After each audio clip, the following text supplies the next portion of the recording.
नमस्कार, मैं प्रत्युष शर्मा और आप देख रहे हैं CTV7 न्यूज़ की खबरें। शुरू करते हैं प्रादेशिक खबरों से। कालीचरण को देर शाम गिरफ्तार करके लाया गया और राजधानी रायपुर में न्यायालय में प्रस्तुत किया गया, जहां पर पुलिस ने रिमांड की मांग की थी और उन्हें 2 दिन की रिमांड मिल भी गई है। पूरे न्यायालय परिसर में तमाम हिंदू संगठनों के लोग इकट्ठा हो गए थे और जय श्री राम के नारों के साथ में कालीचरण का स्वागत किया गया। हालांकि बहुत बड़ी संख्या में पुलिस बल भी यहां पे तैनात किया गया था, लेकिन वातावरण काफी तनावपूर्ण दिख रहा था। पुलिस ने भी सभी कार्यकर्ताओं को दूर रखा है और कालीचरण के चेहरे पर इस दौरान किसी किस्म की कोई शिकन दिखाई नहीं दी। वहीं मीडिया से चर्चा करते हुए मुख्यमंत्री भूपेश बघेल का कहना है कि कालीचरण की गिरफ्तारी से भारतीय जनता पार्टी के नेताओं को तकलीफ क्यों हो रही है। मतलब अभी भी रमन सिंह जी, बृजमोहन जी कालीचरण के बयान की निंदा नहीं कर रहे हैं। मतलब ये गोडसे मुर्दाबाद नहीं कह सकते। इनके हृदय में गोडसे ही बसे हुए हैं। मजबूरी में वो महात्मा गांधी की जय बोलते हैं और कालीचरण को इसलिए वो उसके पक्ष में खड़े हो रहे हैं। खुल के बोले ना, हम कालीचरण की जो बोले हैं उसके समर्थन करते हैं। है साहस तो बोले, क्यों नहीं बोलते? घुमा फिरा क्यों बात करते हैं? गिरफ्तारी हुई, किस राज्य की पुलिस दूसरे राज्य में नहीं जाती? क्या तेलंगाना की पुलिस छत्तीसगढ़ में नहीं आती? अभी जो घटना घटी, नक्सली इनकाउंटर हुआ, छत्तीसगढ़ की धरती में किसने किया? तेलंगाना पुलिस ने। मध्य प्रदेश की पुलिस क्या छत्तीसगढ़ नहीं आई थी? अभी पिछले महीने की बात है। तो कौन सी सहमति लेकर आए हैं? ये बहाना ढूंढ रहे हैं, लोगों को बरगला रहे हैं। और विधि सम्मत कार्रवाई हुई है, कोई गलत कार्रवाई नहीं है। यदि नरोत्तम मिश्रा जी कह रहे हैं तो फिर छत्तीसगढ़ में जो पुलिस आई थी, वो मध्य प्रदेश की पुलिस कैसे आई थी? क्यों आई थी? किससे पूछ के आई थी? क्या नरोत्तम मिश्रा जी इसका जवाब देंगे? सीधा बोले ना, कालीचरण की गिरफ्तारी के कारण से उसको बहुत तकलीफ हो रही है, कसमसा गए, पीड़ा बहुत है, बोल नहीं पा रहे हैं। वहीं मुख्यमंत्री भूपेश बघेल ने केंद्र सरकार पर आरोप लगाते हुए कहा है कि केंद्र सरकार उसना चावल का उठाव नहीं कर रही है, नहीं ले नहीं रही है, जिससे काफ़ी नुकसान हो रहा है। उन्होंने कहा कि वित्त मंत्री के साथ जो उनकी बैठक हुई थी उसमें उन्होंने बात रखी है कि धान से एथेनॉल बनाने की भी अनुमति उन्हें दी जाए। साथ ही साथ एथेनॉल के प्रयोग में जैसे पेट्रोल में इससे मिक्स किया जाता है, वैसे अनुमति मिलने के बाद में इससे विदेश जो पैसा जा रहा है हमारा पेट्रोल खरीदने के लिए, वो पैसा कम हो जाएगा, यानी ये हम आत्मनिर्भरता की ओर आगे बढ़ेंगे। उन्होंने मीडिया से चर्चा करते हुए केंद्र सरकार पे इन तमाम बातों को नज़रअंदाज करने का आरोप लगाया। चावल के मामले में भी मैंने कहा कि 61 लाख मीट्रिक टन की अनुमति मिली, लेकिन जब से FCI में चावल ले रहे हैं तब से हमारे छत्तीसगढ़ में उसना चावल जमा किया जाता रहा।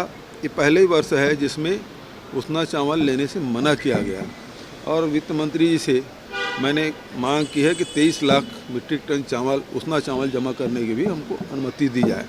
उसी प्रकार से एथेनॉल के लिए भी हमारे पास सरप्लस पेडी है और उसका एथेनॉल बनाने की अनुमति, जैसे 2025 तक की 20% एथेनॉल पेट्रोल में मिलाया जा सकता है, तो उसकी भी पूर्ति हो जाए।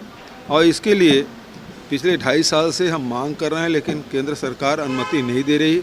हमें उसे कुछ नहीं चाहिए, हमको केवल अनुमति दे दे और धान से हम एथेनॉल बना सकें।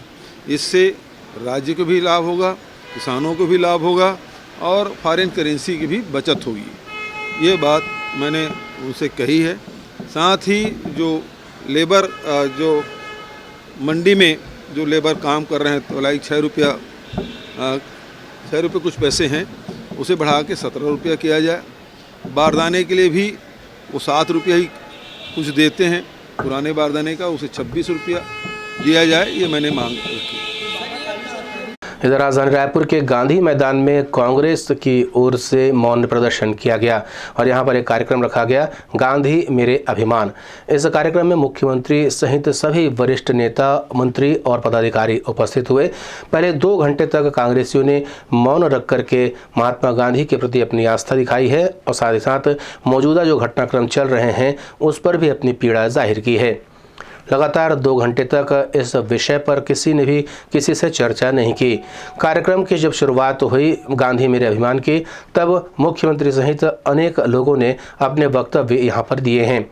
उन्होंने ये कहा कि हे राम जो महात्मा गांधी के अंतिम शब्द थे, उसकी भावना को लेकर के छत्तीसगढ़ के घर घर में जाएंगे और लोगों में उनके विचारों को प्रसारित करेंगे। और उसमें धर्म संसद में जो बातें होती है, सब जानते हैं कि धार्मिक बातें होती है। धर्म के बारे में हम सब जिस प्रकार से अलग अलग धर्मों से आते हैं, सब अपने अपने धर्मों को धारण करते हैं, मानते हैं, लेकिन किसी की आलोचना हम नहीं करते। हमारे अंदर जो सुधार होना चाहिए वो हम सब करें। लेकिन वहाँ जो बातें आई, कहाँ धर्म से चलते हुए सीधा राजनीति में और महात्मा गांधी के ऊपर टिप्पणी, और उसमें जिस भाषा का प्रयोग किया गया वो भाषा कोई सामान्य व्यक्ति नहीं कर सकता। उस भाषा का प्रयोग वहाँ हुआ और वहाँ पुरजोर विरोध महंत राम सुंदर दास जी ने किया। अब वो कालीचरण है कि गालीचरण है, उसे गाली देने के लिए भेजा गया था, क्या है उसके पीछे क्या उद्देश्य है, हम लोगों को नहीं पता। इसके पहले कभी छत्तीसगढ़ आए हो, छत्तीसगढ़ के लोगों से कभी उनका संपर्क रहा है, कोई नहीं जानता। खैरागढ़ के राज परिवार की लड़ाई अब राजधानी रायपुर पहुंच गई है। मिली जानकारी के अनुसार कल खैरागढ़ में राज परिवार के दोनों पक्ष यानी आर्यवत जिनका राज तलक हो चुका है और विभा सिंह जो कि देवव्रत सिंह की दूसरी पत्नी हैं, ये दोनों दरवाजे को खुलवाने के लिए खड़े थे और विवाद की स्थिति बन गई।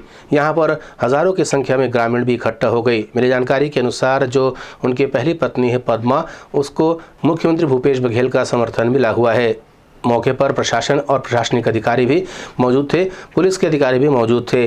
देर शाम विवाद जब बढ़ा तब पथराव शुरू हो गया और जो विभा सिंह है उन पर यह पथराव किया गया। वहीं स्वर्गीय देवव्रत सिंह की दूसरी पत्नी श्रीमती विभा सिंह राजधानी रायपुर पहुंची हैं और उन्होंने पत्रकार वार्ता ली। उनका कहना था कि 30/12/2021 को उदयपुर पैलेस को खोलने के लिए उन्हें बुलाया गया था, जिसे पुलिस प्रशासन द्वारा पुलिस SDOP खैरागढ़ के द्वारा उन्हें दूरभाष में बताया गया कि अगर आप नहीं आएंगी तो वे पैलेस का ताला तोड़कर अंदर घुस जाएंगे, जिसके बाद वो आनन फानन में पैलेस पहुंची और यहाँ पर विवाद की स्थिति निर्मित हो गई। उन्होंने ये भी कहा कि स्वर्गीय देवव्रत सिंह की पूर्व पत्नी पद्मावती देवी उनके पति देवव्रत सिंह से 11 करोड़ रुपए और नोएडा में बंगला ले चुकी हैं। उसके बावजूद वे संपत्ति हड़पने की नीयत से इस तरह का काम कर रही हैं। उन्होंने पत्रकारों से चर्चा की है, उनके सवालों के जवाब भी दिए। मेरी पहली मांग है कि मेरे पति की रहस्यमयी मौत की जांच हो, ज़रूर हो एक बार। दूसरी मेरी मांग है कि मेरी जान को बचाया जाए, मेरी इज़्ज़त को बचाया जाए, मेरे हस्बैंड के स्वर्गीय देवव्रत सिंह जी के इज़्ज़त को बचाया जाए, जो बुरी तरीके से झूठा सच्चा ऑडियो वीडियो पेपर्स बना के बाहर उछाले जा रहे हैं, जो ऐसी सिचुएशन क्रिएट की जा रही है कि कोई महिला इतनी बेइज्जत हो जाए कि वो आत्महत्या कर ले। मुझे आत्महत्या के लिए उकसाया जा रहा है और घर में जो मुझे जिस तरीके से हर घर से निकाला जा रहा है, गुंडे घुसा के तोड़ फोड़ करा के पब्लिक का नाम दे के मुझे इधर उधर भाग के होटलों में रहना पड़ रहा है, कहीं कहीं रहना पड़ रहा है, उससे मुझे बचाया जाए, मेरी इज़्ज़त को बचाई जाए। मेरी बेटी है, उसकी इज़्ज़त भी सेफ नहीं है, उसको भी बचाया जाए।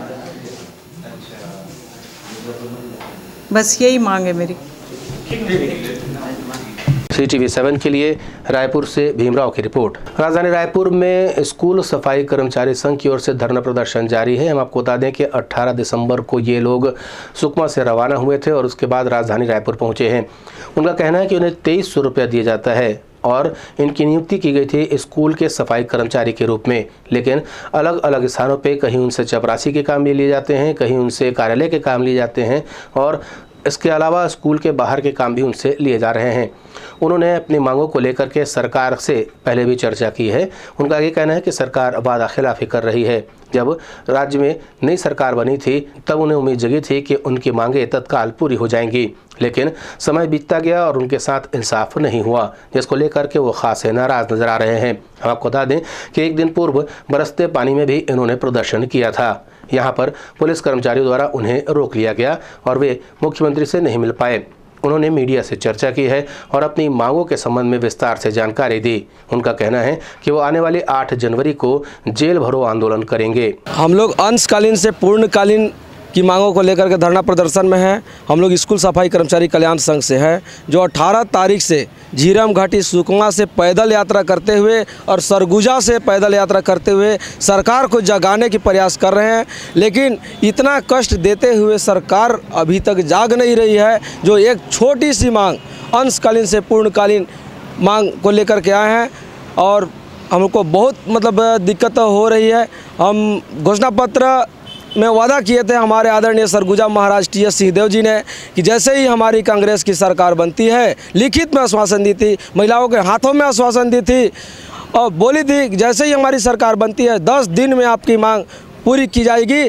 आप सबसे निम्न वर्ग के कर्मचारी हो, आपकी मांग को पहले प्राथमिकता दी जाएगी। लेकिन 10 माह क्या, 10 दिन क्या, 3 वर्ष बीत गए, लेकिन सरकार अभी हमको संज्ञान में ले ही नहीं रही है। कमेटी का झांसा देकर के सभी कर्मचारियों को फंसाया जा रहा है, हमसे नाइंसाफ़ी की जा रही है। और कल हमको बुलाया गया था एस.के. भारद्वाज सचिव संचालक से मिलने के लिए। उन्हें साफ बोल दिया कि अभी आपकी मांग पूरी नहीं की जाएगी, अभी आपकी प्रक्रियाधीन है।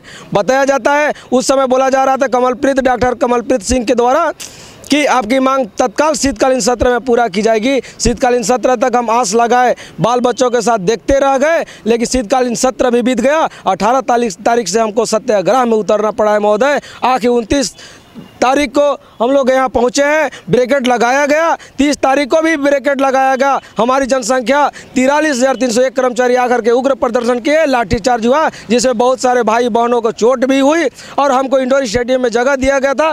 वो आज कहा जाए पूरे कर्मचारी को वहाँ से डंडा मार कर हटाया जा रहा है कि आपकी ये कैंपस नहीं है। शासन कम से कम ये तो ध्यान रखनी चाहिए थी। हम भी एक गरीब परिवार से बिलोंग करते हैं, हमको रायपुर सिटी से हटाया जा रहा है, खदेड़ा जा रहा है। कम से कम भीख मांग चुनाव के समय हाथ जोड़ करके विनम्र निवेदन करते हैं, हमको एक वोट दे देना, अपने परिवार से दिला देना, लेकिन वो सिस्टम खत्म हो गया। निर्देशक देवेंद्र जांगड़े की फिल्म है द अजीत जोगी। छत्तीसगढ़ के पहले मुख्यमंत्री स्वर्गीय अजीत जोगी पर आधारित ये फिल्म है, जिसपे उनके पूरे जीवन के घटनाक्रमों को दिखाया जाएगा। हम जानते हैं कि छत्तीसगढ़ वासी इन तमाम फिल्मों के बारे में और अजीत जोगी के बारे में विस्तार से जानते हैं, लेकिन अजीत जोगी के पारिवारिक संबंध कैसे थे, उनकी सामाजिक परिस्थितियां कैसी थी, समाज में वो किस तरह से संघर्ष करते थे, अपने स्कूल के समय में वो कैसा काम करते थे और किस तरीके से छत्तीसगढ़ को सुगठित करने के लिए और विकास की राह पर लाने के लिए उन्होंने काम किया है, इन तमाम बातों को लेकर के ये पिक्चर बनाई जा रही है। इसके निर्माता मनोज खरे हैं। इस फिल्म का मुहूर्त शॉट एक निजी होटल में संपादित इस फिल्म का मुहूर्त शॉट एक निजी होटल में लिया गया। इस अवसर पर अमित जोगी भी उपस्थित थे। उन्होंने निर्माता टीम को बधाई दी है और साथ ही साथ कलाकारों ने भी मीडिया से चर्चा की है और कहा है कि इस फिल्म को देखने के लिए लोग ज़रूर आएंगे। हम आपको बता दें कि इस फिल्म में बॉलीवुड के सिंगर उदित नारायण ने भी 2 गीत गाए हैं।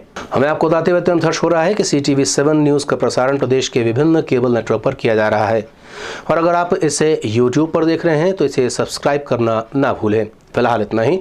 नए समाचारों के साथ आपसे फिर होगी मुलाकात। तब तक के लिए देनवती, नमस्कार।